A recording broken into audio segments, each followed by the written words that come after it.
October মাস প্রকৃতিতে শরতের বিদায় আর হেমন্তের আগমনের এক মিশ্র গন্ধ। কিন্তু সকাল থেকেই আবহাওয়া দপ্তর বারবার সতর্কবার্তা দিচ্ছে, বঙ্গোপসাগরে একটা নিম্নচাপ ঘনীভূত হয়েছে, যা সন্ধ্যার মধ্যে প্রবল ঘূর্ণিঝড়ে রূপ নিতে পারে। আকাশটা কালচে বেগুনি রং ধারণ করেছে, বাতাসের গতিবেগ বেড়েই চলেছে। তিথি দুপুরের পর থেকেই অস্থির হয়ে আছে। অনিমেষ আজ অফিসের কাজে একটু দূরে গেছে, ফেরার কথা বিকেলেই। কিন্তু ঘড়ির কাঁটা বিকেল গড়িয়ে সন্ধ্যা ছুতে চলল, অনিমেষের কোনো খবর নেই। তিথি কয়েকবার ফোন করেছে, কিন্তু নেটওয়ার্ক খুব খারাপ, ফোন লাগছে না, বা লাগলেও কেটে যাচ্ছে। শ্বশুরমশাই নিজের ঘরে শুয়ে আছেন। রত্নাপিসি ঝড়ের ভয়ে আজ আগেই বাড়ি চলে গেছে। সন্ধ্যা 7টা বাজতেই ঝড় শুরু হলো। প্রথমে দমকা হাওয়া, তারপর মুষলধারে বৃষ্টি। জানলার কাজগুলো এমনভাবে কাঁপছে যেন এখনই ভেঙে পড়বে। তিথি দৌড়ে গিয়ে সব জানলা বন্ধ করল। হঠাৎ বিকট শব্দে বাজ পড়ল কাছে কোথাও, আর সাথে সাথেই পুরো বাড়ি অন্ধকারে ডুবে গেল। কারেন্ট চলে গেছে। ইনভার্টারটা হয়তো কাজ করছে না, বা কোনো টেকনিক্যাল ফল্ট হয়েছে। তিথির বুকের ভেতরটা ধরভর করতে লাগল। ছোটবেলা থেকেই সে অন্ধকারে খুব ভয় পায়। আর ঝড়ের রাতে মায়ের আঁচলের নিচে লুকিয়ে থাকা মেয়েটা আজ এই বিশাল পুরনো বাড়িতে একা। মোমবাতি খুঁজতে গিয়ে তার হাত কাঁপছিল। কোনোমতে একটা মোমবাতি জ্বালিয়ে সে ড্রয়িং রুমের দরজার কাছে গুটিসুটি মেরে বসে রইল। দেওয়ালের ঘড়িতে টিকটিক শব্দ ছাড়া আর কোনো শব্দ নেই, শুধু বাইরে প্রলয়ের গর্জন। রাত 9টা, 10টা, অনিমেষ ফিরছে না। তিথির মনে হাজারো দুশ্চিন্তা ভিড় করছে। রাস্তাঘাট কি ডুবে গেছে? কোনো দুর্ঘটনা ঘটেনি তো? নাকি অনিমেষ কোথাও আটকে পড়েছে? তিথির চোখ দিয়ে জল গড়িয়ে পড়তে লাগল। সে বিড়বিড় করে বলতে লাগল, ঈশ্বর, ওকে সুস্থভাবে ফিরিয়ে দাও। আমি আর কোনোদিন ওর সাথে কথা না বলার অভিযোগ করব না। রাত তখন প্রায় 11টা। ঝড়ের দাপট কিছুটা কমেছে, কিন্তু বৃষ্টি থামেনি। হঠাৎ সদর দরজায় একটা ভারী শব্দ হলো, কেউ কড়া নাড়ছে। তিথি চমকে উঠল। চোর ডাকাত, নাকি অনিমেষ? সে কাঁপা কাঁপা হাতে মোমবাতিটা নিয়ে দরজার কাছে গেল। কে? ওপাশ থেকে পরিচিত কিন্তু ক্লান্ত স্বর ভেসে এলো, তিথি, আমি, দরজা খোলো। তিথি এক মুহূর্ত দেরি না করে ছিটকিনি খুলে দিল। দরজা খুলতেই ভিজে একাকার অনিমেষ ভেতরে এসে হুমড়ি খেয়ে পড়ার মতো অবস্থা হলো। তিথি আতকে উঠল। অনিমেষের সাদা শার্টটা কাদা আর জলে মাখামাখি, হাতাটা কনুইয়ের কাছে ছিঁড়ে গেছে, কপাল বেয়ে রক্ত গড়িয়ে পড়ছে, বৃষ্টির জলের সাথে মিশে তা একাকার। চশমাটা নেই। তিথি চিৎকার করে উঠল, এ কী অবস্থা তোমার? তুমি রক্ত! অনিমেষ হাঁপাতে হাঁপাতে দেওয়ালে পিঠ ঠেকিয়ে দাঁড়ালো। তার বুকে হাঁপুড়ের মতো শব্দ হচ্ছে। সে ম্লান হেসে বলল, ভয় পেও না, একটু কেটে গেছে, আমি ঠিক আছি। তিথি মোমবাতিটা টেবিলে নামিয়ে রেখে দৌড়ে গিয়ে তোয়ালে নিয়ে এলো। অনিমেষের মাথা মুছিয়ে দিতে দিতে তার হাত কাঁপছিল। তোমার চশমা কোথায়? আর গাড়ি কোথায়? অনিমেষ চোখ বন্ধ করে শ্বাস নিতে নিতে বলল, রাস্তায় বিশাল গাছ পড়েছে, গাড়ি আসার উপায় নেই। 3 মাইল দূর থেকে গাড়ি ছেড়ে দিয়েছি, হেঁটে এলাম। হেঁটে? এই ঝড়ের মধ্যে? তুমি পাগল? কোথাও আশ্রয় নিতে পারলে না? রাতটুকু অপেক্ষা করতে পারলে না? তিথির গলার স্বরে রাগের চেয়ে কান্না বেশি। অনিমেষ চোখ খুলল। ঝাপসা চোখে তিথির দিকে তাকিয়ে বলল, জানি পাগল মনে হচ্ছে, কিন্তু কারেন্ট নেই, ফোন নেটওয়ার্ক নেই। আমি জানি তুমি অন্ধকারে একা ভয় পাও। ছোটবেলার সেই ভূতের ভয়টা এখনও তোমার যায়নি, তাই না? তোমাকে এই বাড়িতে একা রেখে আমি কোনো শেল্টারে বসে থাকতে পারলাম না তিথি। তিথির হাতটা অনিমেষের ভেজা চুলের ওপর থমকে গেল। এই মানুষটা, যাকে সে পাথর ভাবে, যার কাছে আবেগের কোনো মূল্য নেই বলে সে মনে করত, সেই মানুষটা শুধুমাত্র তিথি ভয় পাবে ভেবে এই প্রলয়ঙ্করী ঝড়ের মধ্যে 3 মাইল পথ হেঁটে এসেছে, নিজের প্রাণের মায়া না করে। তিথির চোখ দিয়ে জল গড়িয়ে পড়ল। সে অনিমেষের ভেজা শার্টটা খামচে ধরে বলল, তুমি এত বোকা কেন? নিজের কিছু হয়ে গেলে আমি কি করতাম? এই অচেনা বাড়িতে আমি কাকে নিয়ে বাঁচতাম? অনিমেষ আলতো করে তিথির হাতটা ধরল। তার হাতটা বরফের মতো ঠান্ডা, কিন্তু সেই স্পর্শে আজ এক অদ্ভুত উষ্ণতা। বিয়ের 3 মাস পর এই প্রথম অনিমেষ নিজে থেকে তাকে স্পর্শ করল। অনিমেষ ফিসফিস করে বলল, আমার কিছু হলে তোমার কি তিথি? তুমি তো আমাকে শুধুই দায়িত্ব ভাবো। তিথি কান্না ভেজা গলায় বলল, তুমি জানো? অনিমেষ হাসল, ক্লান্ত বিষণ্ণ হাসি। আমি কম কথা বলি তিথি, কিন্তু অন্ধ নই। তোমার নীরবতা, তোমার অভিমান, সব আমি বুঝি। আমি জানি আমি তোমার স্বপ্নের রাজপুত্র নই, কিন্তু বিশ্বাস করো, আমি চেষ্টা করি। তোমার ওই ক্যানভাসের রঙের মতো রঙিন হতে না পারলেও ক্যানভাসটা যাতে ছিঁড়ে না যায়, সেই চেষ্টা আমি করি। তিথি আর নিজেকে ধরে রাখতে পারল না। সে অনিমেষের বুকে মাথা রেখে কেঁদে ফেলল। অনিমেষ প্রথমে একটু দ্বিধা করল, তারপর ধীরে ধীরে তার হাতটা রাখল তিথির মাথায়। বাইরে তখনও বৃষ্টি ঝরছে, কিন্তু ঘরের ভেতরের ঝড়টা যেন শান্ত হয়ে এলো।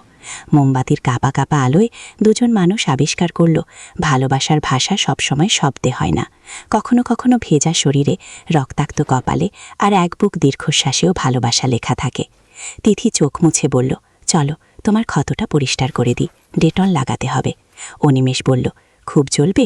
তিথি ভেজা চোখে হেসে বলল, জ্বলুক, পাগলামির শাস্তি। সেদিন রাতে আর কারেন্ট আসেনি। মোমবাতির আলোয় পাশাপাশি বসে তিথি অনিমেষের কপালে ব্যান্ডেজ করে দিল।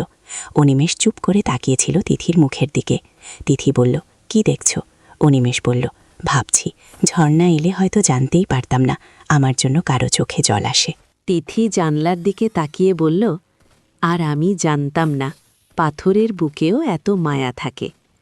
সেই রাতটা ছিল তাদের সম্পর্কের মোড় ঘোরানো রাত।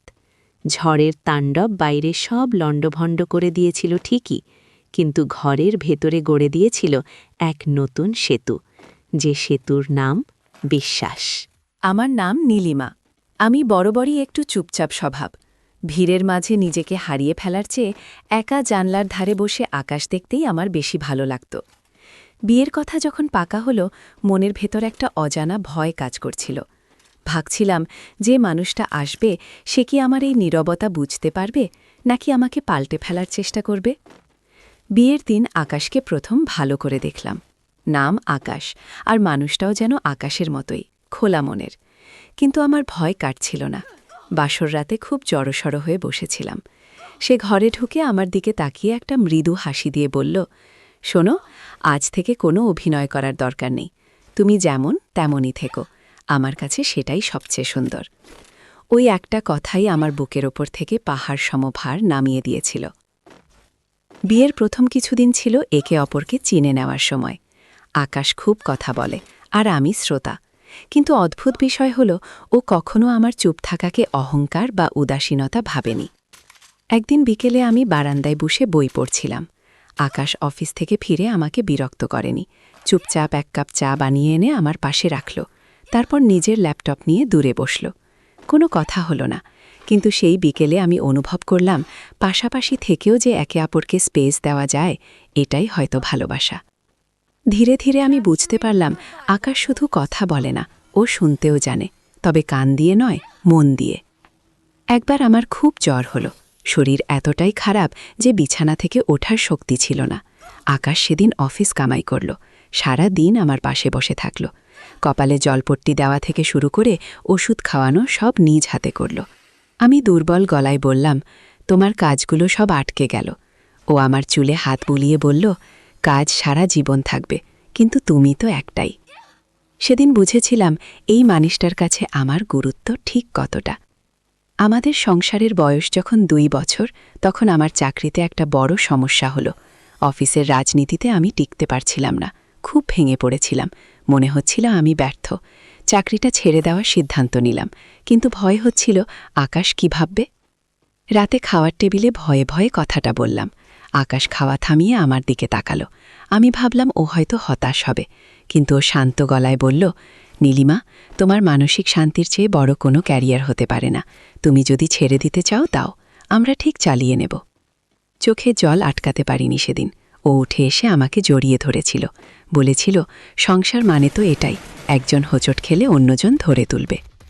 সেই দিন থেকে আমার আত্মবিশ্বাস আবার ফিরে আসতে শুরু করল। আমি নতুন করে কিছু করার সাহস পেলাম। ও সবসময় আমার ছায়ার মতো পাশে ছিল।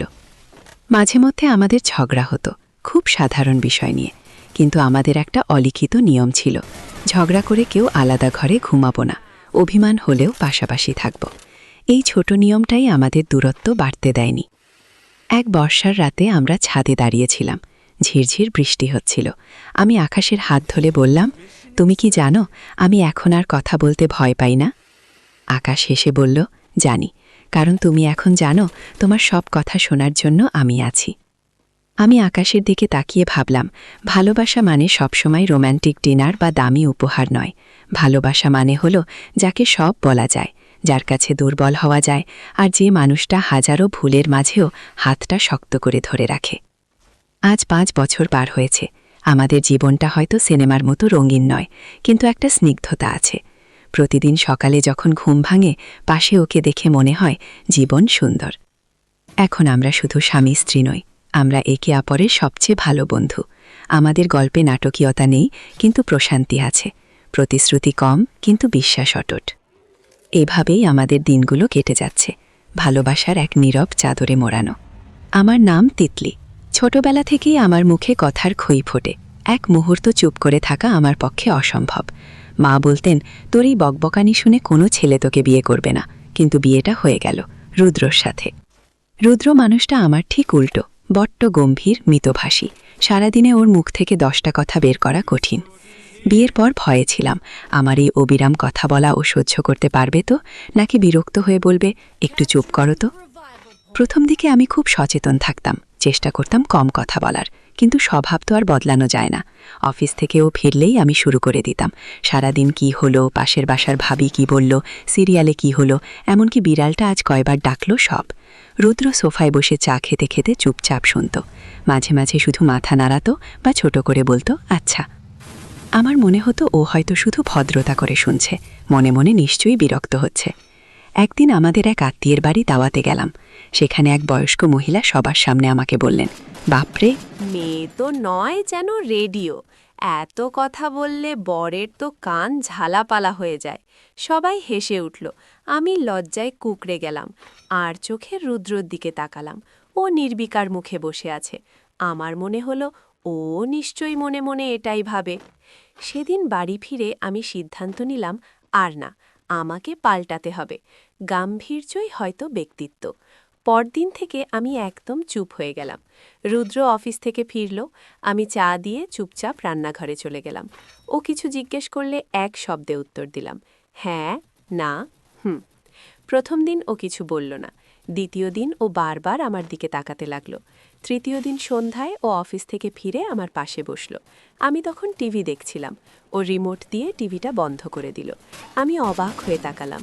ও আমার চোখের দিকে তাকিয়ে বলল, তোমার কি শরীর খারাপ? আমি মাথা নাড়লাম, না। কারো উপর রাগ করেছ? না।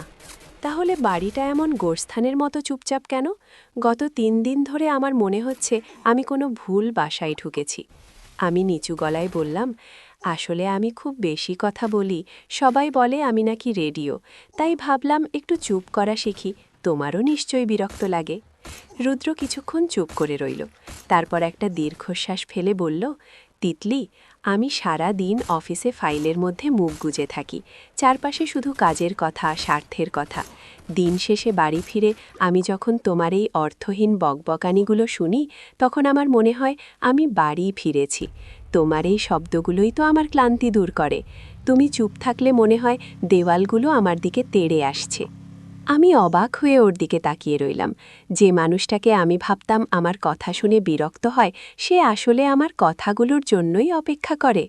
রুদ্র আমার হাত ধরে বলল, অন্যরা কি বলল তাতে আমার কিছু যায় আসে না।